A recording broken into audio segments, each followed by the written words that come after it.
They've been playing football at Rutgers longer than anybody in college football, and one guy has been able to achieve consistent success. Greg Schiano. Lucky for the Scarlet Knights, he's currently roaming the sidelines, leading this program. Richie O'Leary from Rutgers Rivals and the Knight Report joins me to preview all things 2024 Rutgers Scarlet Knights football. From LA to Piscataway, all Big Ten all year long. This is Big Ten 10. With no divisions, 4 new teams coming into the conference, there is bound to be chaos somewhere. There's maybe bound to be some surprises somewhere. And a lot of people, including myself, are thinking Rutgers could be that surprise. That's a team that could really rise to the occasion and maybe have the best season since they've joined the Big Ten. To preview all things Rutgers Scarlet Knights football in 2024, we bring in our guy Richie O'Leary, covering all things Rutgers Scarlet Knights over at the Rutgers Rivals site, the Knight Report, and the Knight Report podcast as well. Richie, here's what I want to start off with.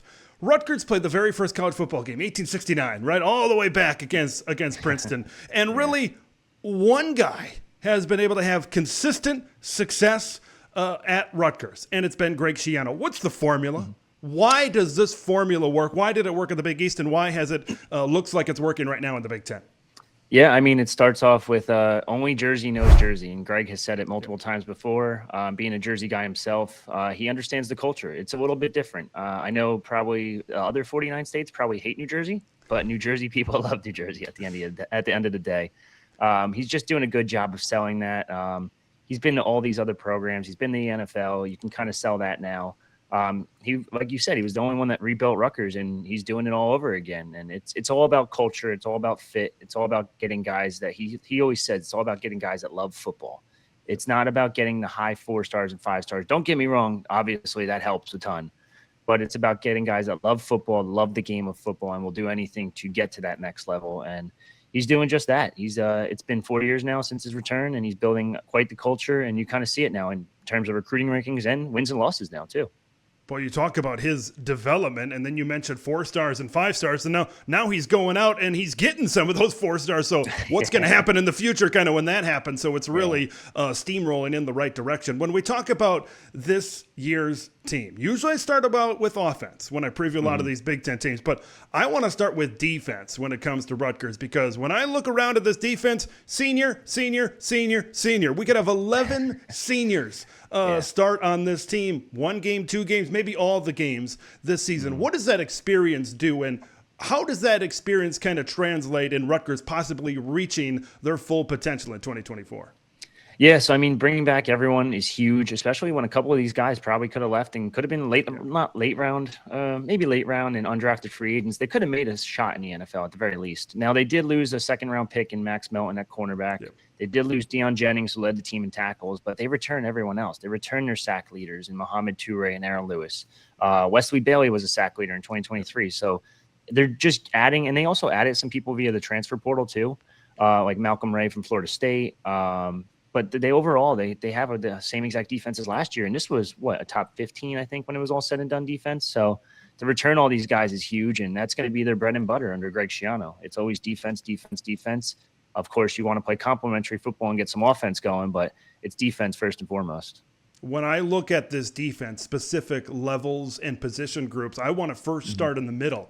I want to first start at linebacker. You mentioned the loss of Deion Jennings. That's a big loss, but they may have one of the best linebacker tandems in the Big Ten. I think a lot of people, including myself, think Iowa, right, with Jay Higgins and Nick Jackson is probably number 1. But I think Rutgers with Mohamed Toure and Tyreen Powell are right up there. But we got to keep Tyreen Powell healthy, right? An injury last year. It sounds like, some he got banged up, had some surgery. It sounds like this spring. Sounds like he'll be ready to go for the season opener, but we got to keep him healthy if he's going to have that all Big Ten season like we know that he can have. What makes them such a force, and what makes that tandem so good in the middle of the Scarlet Knights defense? I'd say the first thing that makes him such a force, and it's the leader of the defense, it's Joe Harris-Simiak. He's one of the best in-game adjustment guys there is. There's a reason why he had interviews with several other schools this offseason for head coaching jobs. I think he finished second for James Madison's head coaching job. He also had some Power Fives that were coming after him, too, for defensive coordinator spots. I know he had an interview over at Penn State before they hired Tom Allen in the end, but it is notable that when these other schools are trying to poach your guys and you're able to keep them, they upped his ante, they upped his contract and all that. So he's the biggest reason why this defense is what it is. But that linebacker duo, Mohamed Toure, has been so good for Rutgers. He's played, they call it the R position, which is essentially the edge spot. He's played straight up linebacker spot. He kind of rotates back and forth. He's been their leading sack leader for 2 out of his 4 seasons, going into his 5th now. He's just a surefire tackler. He's just very versatile. And then Tyree Powell, who you mentioned, is like the modern day hybrid linebacker. He can go out in coverage. He can go sideline to sideline. They need to keep him healthy. He missed a lot of games last year. He even missed the bowl game against Miami due to a wrist/hand injury. And then he ended up getting I think it was an ACL. No, it was an Achilles, I'm sorry, back in January during spring workouts. And he should be good to go for the season, Greg said. But the nice thing is this year you're going to get 2 byes in the Big Ten. Yeah. So even if he misses games 1 and 2 against Howard and Akron, you get that bye week and then you get Virginia Tech. So you got a lot of time for him to get ready and get fully healthy. But that duo right there is the bread and butter of this defense. Let's go to the defensive line now. Of course, it's led by Aaron Lewis. You got Wesley Bailey in there as well. I'm going to sound like a broken record. A lot of returning production right here as well on this defensive line for the Scarlet Knights. Now, I think when I look at the Big Ten as a whole, there's some really good defensive line. The Ohio States and the Michigans are really good. But maybe you get down to that next level. You get to the Iowas. You get to the Nebraskas. Is Rutgers kind of a team that you think kind of fits into that group? And then can they compete at the level that those teams have been able to compete at on the defensive front? Yeah, for sure. I think their defense is right up there with Iowa. Now, don't get me wrong, Iowa is a crazy good defense throughout the country, but they're very close to it. Their edge rushers are great. Aaron Lewis was phenomenal in the past couple of years, and he just keeps developing more and more. Wesley Bailey starting to show more and more flashes. And mind you, that's a guy that started out as a tight end until his senior year of high school, where he just switched defensive end, and that's where Rutgers kind of found him. They also have Keontae Hamilton, who spent his first 2 seasons as a wrestler with the Rutgers wrestling program and did a little bit of football and wrestling at the same time. Now he's solely focused on football, so that's going to help a little bit.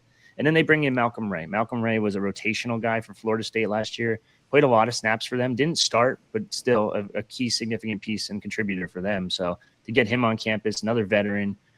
They have some backups too, like Jordan Thompson, Troy Rainey at defensive tackle. Zaire Angoy is like a legit like 6'3", 330, massive space heater. So they have a lot of different options that they can kind of throw at you on that defensive line.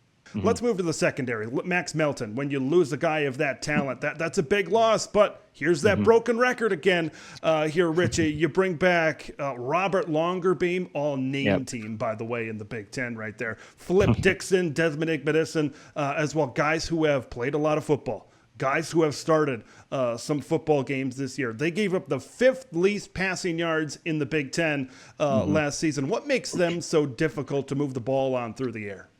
Yeah, that's the crazy thing is going back to what you said, Max Melton got drafted in the 2nd round, and I don't even think he was their best cornerback last year. I think it was Robert Longerbeam, and that's the crazy part. And he's going to be cornerback 1 this year.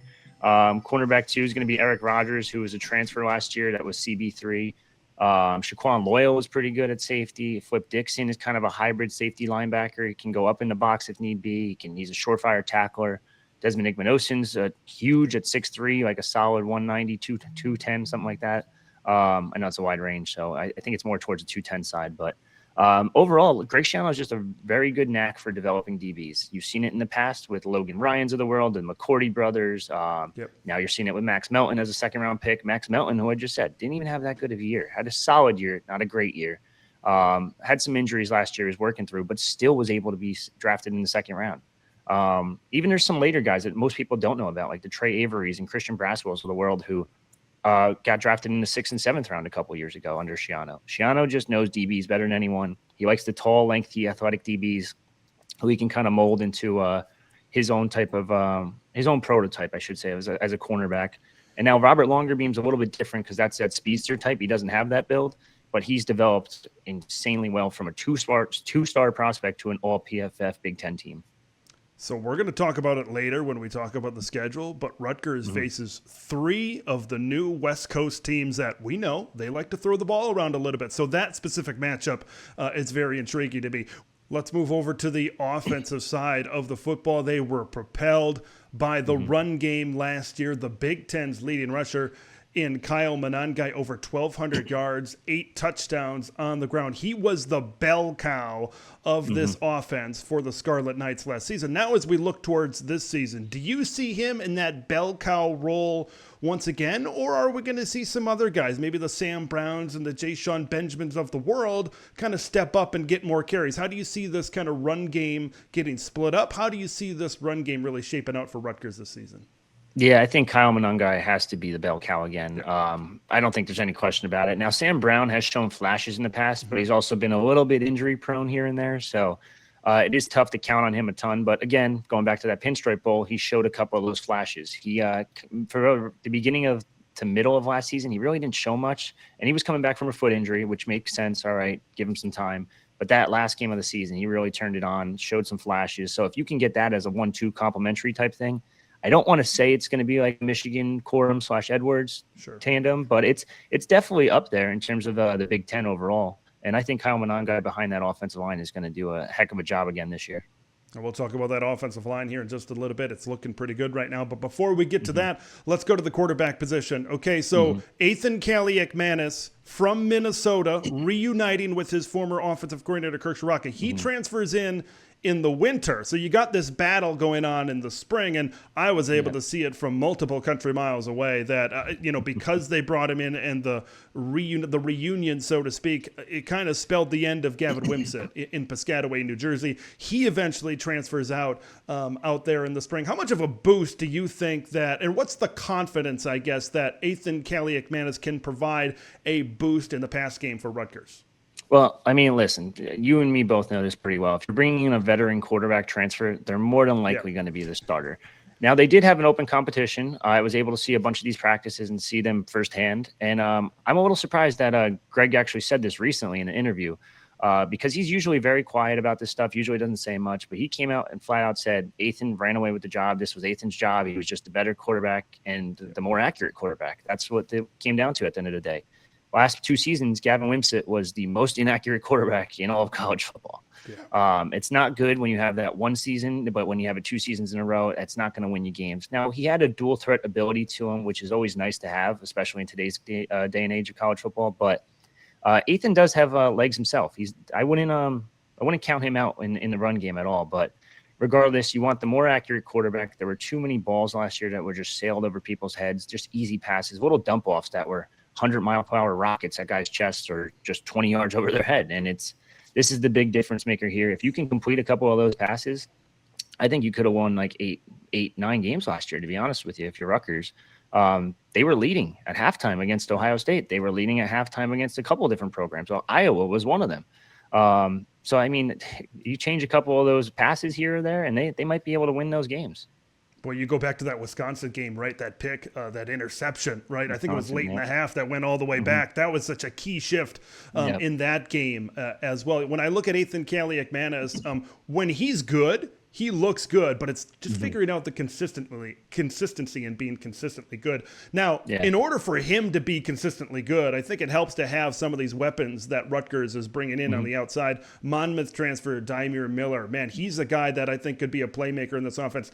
Nassim Brantley had an NCAA issue last year, right? That's another guy from that lower level of football that Rutgers expects to rise up and be a big part of this offense. How much do those 2 weapons specifically, and you can elaborate on maybe some other weapons, this wide receiver room, help out Athan Kaliakmanis to try to stretch the field for Rutgers this year? Yeah, I mean, when you bring in the FCS leader in receiving yards, that's definitely going to help. My biggest thing is when you take a guy from that level and bring him up to the FBS level and then bring him up to the Big Ten level, even if you get 60% of that production. The guy had 1,200 yards last year. If you get 60% of that, that's still better than anyone they had last year at receivers. So their best receiver last year was Christian Dremel. And don't get me wrong, he's no slouch either in the slot, but he's 5'11", maybe 5'10", a former walk-on. Like, that's your best receiver in the Big Ten. It's not going to help much and not going to help you win games. But to bring in a guy like Dymere Miller is going to help a ton. He's a big-time deep ball threat. Nassim Brantley comes in fully eligible finally. He's going to be a 6-year guy. He's had some pretty good games over the past couple years at Western Illinois and also where is he at? Sacred Heart. And some of those games at Western Illinois, he played against Minnesota, and they got to see him first. Kirk Shiraka and Athan Kaliakmanis got to see him firsthand. Flip Dixon was part of that defense too. They all got to see him firsthand, and he produced a touchdown, almost 70 yards against a pretty solid Minnesota defense a couple years ago. So add those two into the room, bring back Chris Long, who's fully healthy finally. He's had some injury issues over the year. Ian Strong as a freshman showed some flashes last year. I think it was the first game of the year against Northwestern. Toe-tapping corner end zone catch for a touchdown, and it's like, who the heck is this guy? They brought him in to be a safety, and now he's at wide receiver, and first play of the game, he gets in, and boom, touchdown. And it's going to be interesting to see how he develops. They have a lot of weapons. They have a lot of weapons this year, and it's going to be interesting to see how they rotate everyone. But the fact that Rutgers is getting wide receiver weapons tells you that it's going to be able to open up the offense a bit more, and then that helps Kyle Monangai and Sam Brown, who you mentioned before. You know, the more I was able to research about Rutgers, kind of diving into this preview, I started to get a little bit more excited. Now, as Richie's talking, Rutgers fans, I can sense the excitement kind of building up here a little bit. Everything. Johnny Langan over there at tight end, right? He moves on. What does the tight end room kind of look like for the Scarlet Knights this year? That's where it gets a little bit interesting. They peeked into the portal, looked into it, didn't really want anyone, or didn't see anyone they wanted, I should say. Of course, there's always like the big names that you try to go after, but you're not going to land them. But right now, the starter, it seems like it's going to be Kenny Fletcher. And it's kind of ironic because he was one of your best defensive ends 2 years ago. He switches over to tight end. He switched over to tight end for the Pinstripe Bowl, got some reps there, but he's rebuilt his body, reshaped everything. He looks really good at the position. They have Mike Higgins, who's a New Jersey guy. I think he's in his third year now. Victor Konopka's in his fourth year. They have a couple different bodies they're going to rotate there, but for the most part, under Kirk Shiraka, and I'm not just talking about his tenure at Rutgers. I'm not talking about his first tenure at Rutgers, but also his Minnesota tenure as well. For the most part, he's always used his tight ends as blockers. Now, there was one situation where you have a Brevin Spanford at Minnesota where you got to use that guy. You have no choice. He's too good. But other than that, he really hasn't used his tight ends that much at all as an offensive coordinator. So it seems like they're mostly going to be blockers. But occasionally you'll see some reps there, some snaps there, some passes there, here and there, but nothing too crazy for the most part. Offensive line looked really good, paving the way for Kyle Monangai to be the Big Ten's leading rusher last year. And once again, broken record. Let's play it again. You return a lot of talent up there, a lot of production, a lot of starts, that kind of thing up front for the Rutgers Scarlet Knights. This was an offensive line that allowed the fewest sacks per game in the Big Ten last season. They returned 3 honorable mention all Big Ten guys: Brian Felton, Holland Pierce, and Gus Zelinkas. We know how important the trenches are to Greg Schiano. We know he plays that traditional Big Ten type of style of play. Do you think that this offensive line kind of holds the key of how far that this offense can go in 2024? Yeah, I'd say 100%. And they're led by Pat Flaherty, who's a 40-year coaching veteran, spent 20-plus years in the NFL, 2 Super Bowl rings. This is a guy that's a little bit on the older side, and he was helping out as a consultant back in 2022. And then 2023, they were looking for a new offensive line coach because Augie Hoffman left, and they were looking for one. And Pat Flaherty kind of just stepped up and said, "I'll do it." And it's like, you can't turn down that when you get a 40-year veteran right there down the street, 2-year Super Bowl champ with the Giants. If he wants to coach the line, you let him coach the line. But he's had a heck of a job developing these guys. You saw Holland Pierce take jumps. You saw Brian Felter, a guy who was kind of relegated to a backup spot, take a giant leap last offseason and has become a full-fledged solidified starter at guard. You also mentioned Gus Zelinkas, who's had been a hell of a center for Rutgers. Even their backup center last year, Iron Brown. I know he didn't get a ton of reps, but he just signed an undrafted free agent contract with the Dolphins, and now he's on their 90-man roster. And on the other side, you also have some new guys coming in. You have Shedrick Rhodes coming in from Ohio, a guy that they have a little bit of familiarity with because they did hire 2 all-MAC defensive line coaches. So they kind of knew how he performed, how he did against them, and they kind of just pitched the idea there. He'll be at right tackle. And then right guard, it's probably going to be Kobe Asamoah, but you have a couple options there too because like Reggie Sutton stepped up last year, but that's a guy that's had a heck of an injury history that you can't count on every single play. But I think you're going to see a lot of rotating on that right guard spot throughout the season. Now, the idea of Rutgers being that surprise team, 8 wins, maybe 9 wins, something like that, it's becoming a little bit more mainstream. It's gaining a little bit of heat here as we get closer to the season. But when you look at this schedule and you don't see Michigan, you don't see Ohio State, you don't see Penn State, you don't see Oregon on the schedule, what do you view as the ceiling of this team? Because I look at this schedule, 9 wins, not out of the question. 10 wins, maybe not out of the question right now. Where do you see, how far can this team truly get in 2024? Yeah, that's really where it gets interesting. And I think we're going to know early on. I think that Virginia Tech game down at Virginia Tech is going to be a tough one at Lane Stadium. I think that's going to be the little bit of a litmus test to kind of tell you where this team's going to head. I'd be shocked if you weren't 2-0 by then, just because it's Howard and Akron. But it's going to be tough. It's not going to be easy. The Big Ten is still a dogfight every night of the week. You're also playing some really tough games because you're going to the West Coast on a couple trips. I shouldn't say one trip technically. I think the other trip's at Nebraska, which Midwest, West Coast, whatever. You still have to travel pretty far. But regardless, I think the ceiling is probably 9 wins. I think they could get to 10. I don't think it's out of the question. But you're going to have to win some. You're going to have to make that upset that they haven't had yet since Schiano's return, and probably since they've joined the Big Ten. Yeah, I feel like 10, everything's just got to click. Everything's got to go perfect and no injuries and all that stuff that we talk about, it seems like.